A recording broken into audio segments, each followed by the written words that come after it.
اعوذ باللہ من الشیطان الرجیم بسم اللہ الرحمن الرحیم۔ یہ تو ہو گیا حضرت عزیر کا قصہ۔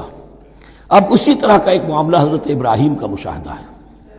وَإِذْ قَالَ إِبْرَاهِيمُ رَبِّ أَرِنِي كَيْفَ تُحْيِي الْمَوْتَىٰ، اور یاد کرو جب کہ ابراہیم نے بھی کہا تھا پروردگار ذرا مجھے دکھا دے، مشاہدہ کرا دے تو مردوں کو کیسے زندہ کرے گا۔ قَالَ أَوَلَمْ تُؤْمِنْ، اللہ تعالیٰ کا سوال جو ہے بہت تیکھا ہے، تو کیا تم ایمان نہیں رکھتے؟ قال بلا، ایمان تو میرا ہے، میں مانتا ہوں ایمان ہے، ولکن لیطمئن قلبی، پورا دل کا اطمینان چاہتا ہوں، پورا یقین ہو جائے۔ اور یہ انبیاء کا معاملہ ہے، سب کا ہے۔ انبیاء کو چونکہ ایمان اور یقین کا ایک ایسی فرنس بنانا ہوتا ہے کہ جن سے ایمان و یقین دوسروں میں سرایت کرے، تو ان کے ایمان و یقین کے لیے انہیں مشاہدات ایسے کرا دیے جاتے ہیں کہ پھر ان کے لیے وہ ایمان صرف ایمان بالغیب نہیں رہتا، بلکہ وہ ایمان بالشہود بھی ہو جاتا ہے۔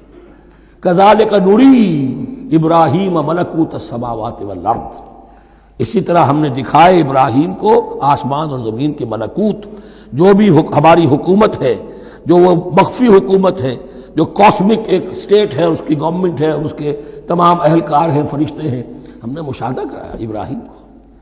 حضور کو اسی لیے شب معراج میں لے جایا گیا کہ ہر شے کو اپنی آنکھوں سے دیکھ لیں، تو وہ یقین کامل پھر ہو جاتا ہے کہ جس میں کسی درجے میں بھی پھر تو یہ ہے کہ وہ خود ایک بھٹی بن جاتے ہیں ایمان اور یقین کی۔ قال بلا ولکن لیطمئن قلبی قال فخذ اربعۃ من الطیر فصرهن الیک، تو فرمایا اچھا ٹھیک ہے، 4 پرندے لے لو، انہیں اپنے ساتھ ملا لو، ہلا لو کہ وہ تمہارے ساتھ تمہاری آواز سن کر آ جایا کریں۔ ثم اجعل علی کل جبل منہن جزءا، پھر ان کے ٹکڑے کرو اور ہر پہاڑ پر ایک ایک ٹکڑا رکھ دو۔ تو جو تفسیر میں آتی ہے یہ کہ ان میں سب کا سر علیحدہ کیے، ٹانگیں علیحدہ کی، پر علیحدہ کیے، دھڑ علیحدہ کیے، ایک پہاڑ پر چاروں سر رکھ دیے، ایک پہاڑ پر چاروں کے دھڑ رکھ دیے، ایک پہاڑ پر چاروں کے، اس طریقے سے مختلف اجزاء میں تقسیم کر دیا۔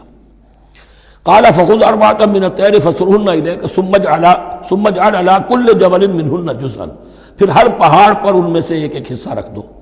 ثم ادعوہن، پھر ان کو ذرا پکارو، وہی سیٹی بجاؤ جو تم بجاتے تھے ان کو بلانے کے لیے۔